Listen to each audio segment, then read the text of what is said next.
नमस्कार दोस्तों, बहुत बहुत स्वागत है। शुरू करते हैं आज का पहला प्रश्न आज का होगा फास्टेस्ट फिंगर फास्ट। तो प्रश्न है, मानव शरीर में पाए जाने वाले इन अंगों को उनके संख्या के अनुसार कम से ज़्यादा के क्रम में सजाए। यानी जो अंग दिए गए हैं इनका जो हमारे शरीर में उनका संख्या है उसमें जो सबसे कम वाले होंगे उसे पहले सजाना है और जो ज़्यादा वाले होंगे उसे बाद में। ऑप्शन में ए है दांत, बी में बाल और सी में हड्डी और डी में है अंगुली। तो फ्रेंड्स, इसका मज़ा तब है जब आप खुद आंसर दें। तो आप कमेंट में इसका आंसर लिखें और लिखने के बाद आगे का वीडियो जरूर देखें।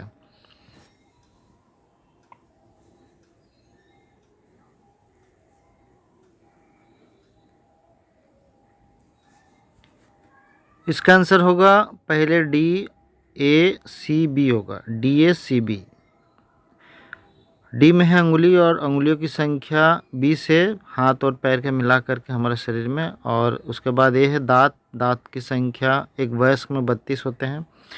और सी में है हड्डी। हड्डियों की कुल संख्या 206 होते हैं। और बी में है बाल। ऐसा है कि बालों की संख्या अनगिनत है और बहुत ज़्यादा है, इन सबसे तो ज़्यादा है। तो आंसर हुआ DACB। फ्रेंड्स, अगला प्रश्न है, भारत के पूर्व 2 राष्ट्रपतियों KR नारायणन और R वेंकटरमन दोनों की पत्नियों का जन्म भारत के किस पड़ोसी देश में हुआ था? ए बर्मा यानी म्यांमार, पहले बर्मा नाम था। और बी में है श्रीलंका, सी में है पाकिस्तान, डी में मालदीव। अगर आपका आंसर आता है जरूर लिखिए। इसका करेक्ट आंसर होगा ए बर्मा यानी म्यांमार। हमारे जो राष्ट्रपति थे KR नारायणन यानी कोचेरिल रमन नारायणन, इनकी पत्नी थी उषा नारायणन। इनका जन्म हुआ था रंगून में और इनका पहले का जो नाम था टिंग टिंग था। बाद में उन्होंने जब भारत में रहने लगी तो उन्होंने उषा नारायण अपना नाम कर ली। और इनका जन्म हुआ था 1922 में और इनका मृत्यु हुआ था 24 जनवरी 2008 को। 1997 से 2002 तक भारत की प्रथम महिला थी, यानी फर्स्ट लेडी, राष्ट्रपति की पत्नी। उषा नारायण जानकी वेंकट रमन के बाद भारत की विदेश में जन्मी दूसरी प्रथम महिला थी। विदेश में जन्मी दूसरी, यानी पहली थी जानकी वेंकट रमन। जानकी वेंकट रमन के बारे में आगे देखेंगे। राष्ट्रपति R वेंकट रमन, इनके पत्नी जानकी वेंकट रमन, इनका जन्म हुआ था 1921 में और इनका मृत्यु हुआ था 13 अगस्त 2010 को। और 1987 से 1992 तक ये प्रथम लेडी थी, भारत की प्रथम महिला यानी राष्ट्रपति की पत्नी जानकी वेंकट रमन।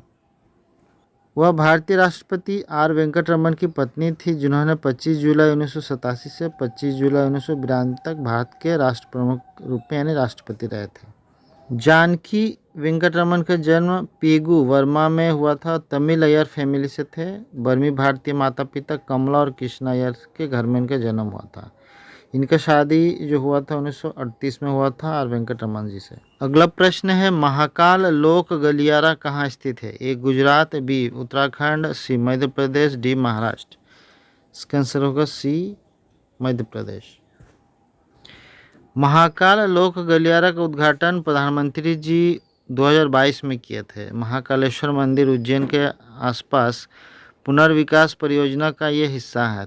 एक बार तेज हवा के कारण महाकाल लोक गलियारा में स्थापित सप्त ऋषियों की जो 7 मूर्तियां थी उसमें से 6 जो है वो ढह गई थी। अगला प्रश्न है, किस देश ने एल्यूमिनियम और वेनेडियम की आवश्यकता को समाप्त करने वाले 3D प्रिंटेड मिश्र धातुओं की नई श्रेणी विकसित की है? A Bharat, B Australia, C America, D चीन। इसका आंसर होगा बी ऑस्ट्रेलिया। Ti6Al4V ये टाइटेनियम मिश्र धातु है जिसमें 6% एल्यूमिनियम है और 4% वेनेडियम है। ऑस्ट्रेलिया में वैज्ञानिकों ने 3D प्रिंटेड मिश्र धातु बनाया है जो एल्यूमिनियम और वेनेडियम की आवश्यकता को हटा देगा, यानी कि उसका ज़रूरत कम हो जाएगा अब, और इसके बजाय इसके जगह पे ऑक्सीजन और लोहे का उपयोग करेगा। अगला प्रश्न है, मार्स एक्सप्रेस किस भारतीय एजेंसी द्वारा लॉन्च किया गया अंतरिक्ष यान है? ए नासा, बी एसा, सी जेक्सा और डी इसरो।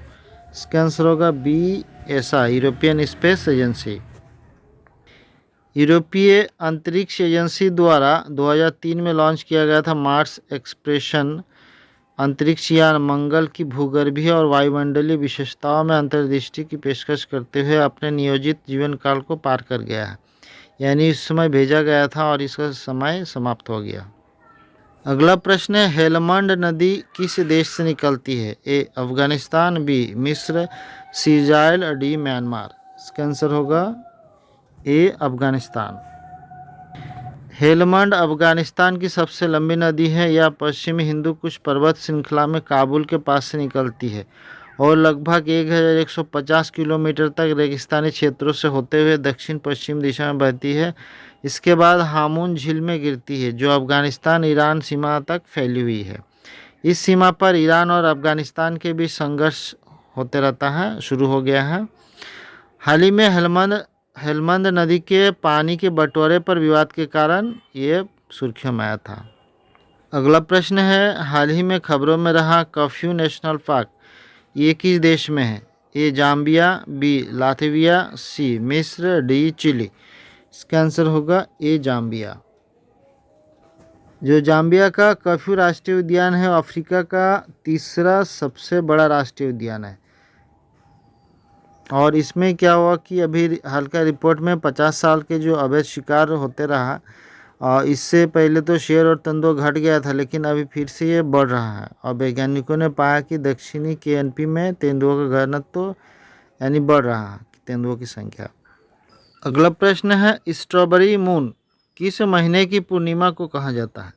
ए जून, बी जुलाई, सी अगस्त, डी सितंबर। इसका आंसर होगा ए जून। जून की पूर्णिमा जिसे स्ट्रॉबेरी मून के रूप में जाना जाता है, वो 3 जून को इस बार देखी गई थी। अगला प्रश्न है, वरुणास्त्र क्या है जिसका हाल ही में परीक्षण किया गया था? तो इसका आंसर होगा सी पनडुब्बी रोधी टॉर्पीडो है ये। वरुणास्त्र एक भारतीय उन्नत हेवीवेट पनडुब्बी रोधी टॉर्पीडो है। इसे भारतीय नौसेना के लिए रक्षा अनुसंधान और विकास संगठन यानी DRDO की नौसेना विज्ञान और तकनीकी प्रयोगशाला द्वारा विकसित किया गया है। अगला प्रश्न है, INS त्रिशूल रंग भेद विरोधी संघर्ष की 130वीं वर्षगांठ के अवसर पर किस देश में एक स्मारक कार्यक्रम में भाग लिया? ए दक्षिण अफ्रीका, बी अमेरिका, सी UK, डी कनाडा। इसका आंसर होगा ए दक्षिण अफ्रीका। भारतीय नौसेना का एक प्रमुख युद्धपोत है INS त्रिशूल, जो कि एक घटना घटी थी 7 जून 1893 को, जिसमें गांधी जी को ट्रेन से फेंक दिया गया था। स्टेशन पे वो था पीटरमैरिट्सबर्ग रेलवे स्टेशन। ये घटना घटी थी उसमें। यहाँ 130 वर्ष हो गया है और इसका वर्षगांठ मनाने के लिए दक्षिण अफ्रीका के डरबन बंदरगाह के लिए ये रवाना हुआ था हमारा INS त्रिशूल। एक बार फिर सुन लीजिए, जो घटना घटी थी 7 जून 1893 को। इसमें गांधी जी को अंग्रेजों ने ट्रेन से निकाल दिया था। इस प्रश्न को इस प्रकार भी पूछा जा सकता है, रंगभेद विरोधी संघर्ष की 130वीं वर्षगांठ के अवसर पर भारत का कौन सा जलपोत दक्षिण अफ्रीका में एक स्मारक कार्यक्रम में भाग लिया? तो इसका आंसर होगा INS त्रिशूल। अगला प्रश्न है, होमो सेपियंस और निएंडरथल को छोड़कर कौन सी एकमात्र मानव प्रजाति है जो दफनाने की प्रथाओं का पालन करती थी? ए होमो नलेदी, बी होमो इरेक्टस, सी होमो एंटीसेसर, डी होमो फ्लोरेंसिस। इसका आंसर होगा ए होमो नलेदी। जीवाश्म वैज्ञानिकों के नए निष्कर्ष से ये मिला है कि होमो नलेदी जो है ये विलुप्त मानव प्रजाति बहुत पहले था। गुफा में दफन प्रथा और प्रतीकात्मक नक्काशी में संलग्न थी, यानी कि ये लोग भी दफनाते थे मर जाने पे अपने रिश्तेदार को। होमो नलेदी। फ्रेंड्स, आज की वीडियो में इतना ही। जल्द मिलते हैं एक नए वीडियो के साथ। अगर पहली बार देख रहे हो तो सब्सक्राइब जरूर कर लीजिएगा, दोस्तों में शेयर कर दीजिएगा, लाइक कर दीजिएगा। बहुत बहुत धन्यवाद। नमस्कार।